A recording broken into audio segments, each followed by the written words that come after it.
A pesquisa por vida fora da Terra é um campo em constante evolução, com avanços bem significativos. Pessoal, eu não estou falando aí, quando a gente fala em vida fora da Terra, né, de aparição de homenzinhos verdes, aquilo que você vê em filme de Hollywood, ou de naves espaciais, mas sim de dados científicos, que apresentam, por exemplo, bioassinaturas em outros planetas. Exemplo, presença de gases, de moléculas de água, dentre outros sinais, né?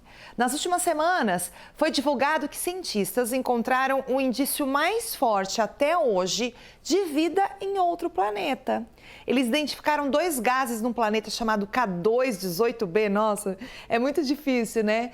E na Terra, esses gases são produzidos, por exemplo, por organismos vivos, principalmente algas. É claro que nesse quadro Você Sabia ao vivo, né? A gente chamou o nosso consultor para assuntos espaciais, extraterrestres, o doutor em física Marcelo Girardi. Chega junto, eu adoro, né? Porque eu fico sabendo de muitas coisas aqui, né? E eu sou uma entusiasta desse assunto, leio bastante, vejo bastante documentário. Agora, doutor Marcelo, boa tarde, querido. Por que essa descoberta desses gases neste planeta, nesse exoplaneta aí é tão relevante?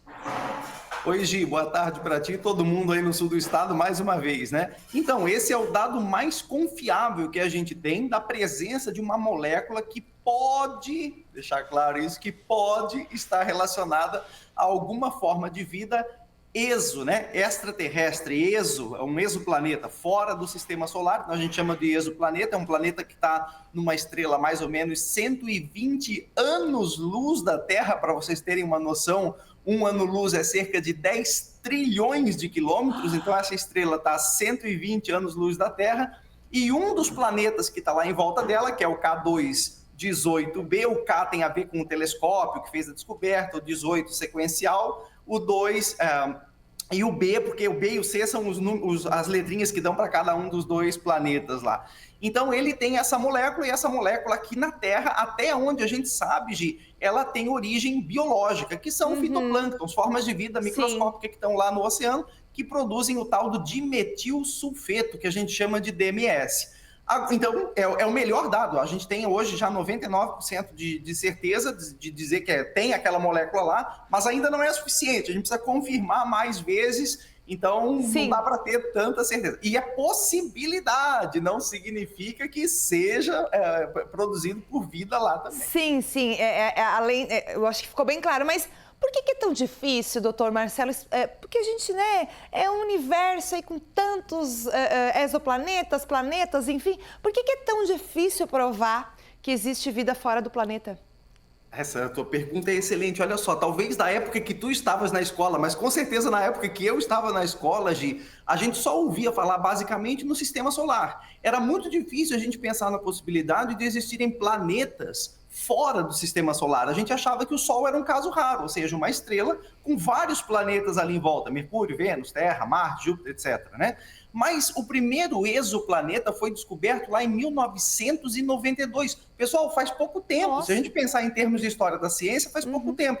Então, nos últimos 30 e poucos anos aí que a astronomia tem se desenvolvido, que a gente tem melhorado, Gi, a nossa condição de detectar exoplanetas. Sim. E o que a gente começou a ver? A gente começou a ver um montão de estrela no céu, também abrigando planetas. Então, na verdade, o que aconteceu é que a nossa visão cósmica mudou muito nas últimas 3 décadas. A gente achava que planetas eram algo raro, e agora a gente está começando a achar que planetas são tão comuns quanto estrelas. Sim. Então, qual que é a grande dificuldade de encontrar vida? Era basicamente a dificuldade de encontrar possíveis ambientes onde a vida pudesse ter se desenvolvido. Sim. Então, agora, com essa explosão no estudo, na investigação e na detecção dos exoplanetas, é quase que iminente a gente começar a pensar, puxa vida, se a vida surgiu aqui na Terra, o que impediria da vida também ter vindo a surgir fora da Terra também. Não há nada que impeça que isso tenha acontecido. Pois é, isso que eu ia perguntar, se essa descoberta, né, cria uma nova perspectiva sobre a vida em outros planetas, aliadas também, claro,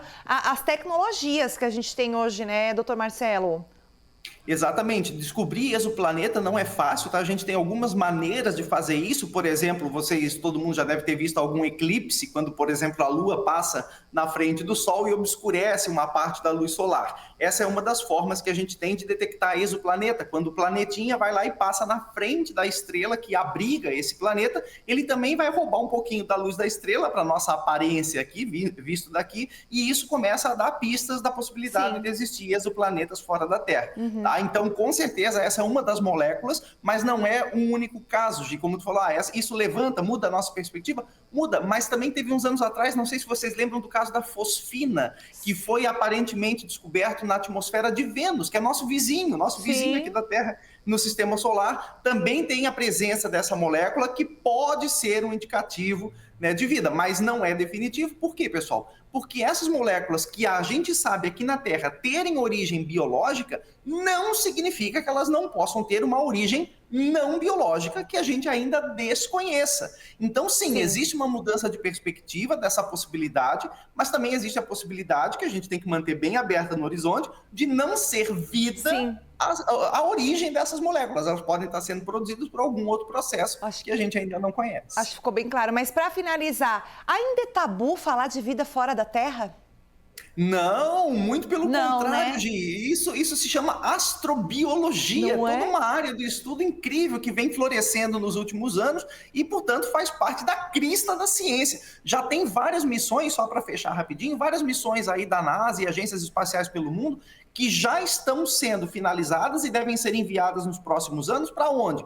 Para Marte, para Vênus, para as luas de Saturno, como Europa. Europa não é o continente europeu, é uma das luas de Saturno. Titã, que é uma lua Aliás, a Europa é uma lua de Júpiter, Titã é uma lua de Saturno. Então, esses alvos são todos alvos aqui na nossa casa cósmica, o Sistema Solar, e são alvos iminentes da nossa busca científica pela vida fora da Terra. Que coisa boa. Isso está vindo também graças a um investimento privado, né, doutor Marcelo, que a gente vê aí que deu uma pausa desde que o homem foi à Lua, né, por parte dos investimentos públicos, dos governos dos países, a Guerra Fria, aquela briga, corrida espacial, Estados Unidos e Rússia. Mas agora a gente vê que a iniciativa privada vai dar com certeza um grande boom aí nessas pesquisas por conta dos investimentos. Para finalizar, doutor, eu não sei fazer essa conta aí atrás, o senhor deve estar na sala de aula aí. Que disciplina é isso aqui? Que algoritmo é isso aqui na física? Explica para mim. Eu estou no laboratório, na verdade, aqui no IFSC em São José. Teve uma aula mais cedo aqui. É a parte de mecânica e a parte de conversão de unidades. Então, o pessoal estava trabalhando aí com as unidades de medida, conversão de unidade, e sobrou uma evidência científica aqui, né, gente? Teve aula aqui. Não, mas essa parte... Teve vida aqui no laboratório antes, né? Teve vida no laboratório, hein? Bom demais. Doutor Marcelo, como sempre, arrasa. Muito obrigada mesmo. Beijo, boa semana pra você, querido. Obrigada. Tchau, gente. Um beijo, até mais. Valeu. Mas eu gostava de fazer essas coisas na escola, né? Mas assim, como eu sempre falo pro doutor Marcelo, né? Ele explica tão fácil, né, pessoal? Que um professor como esse, assim, a gente entende as coisas, né? Eu acho que me daria até melhor em física em algumas questões.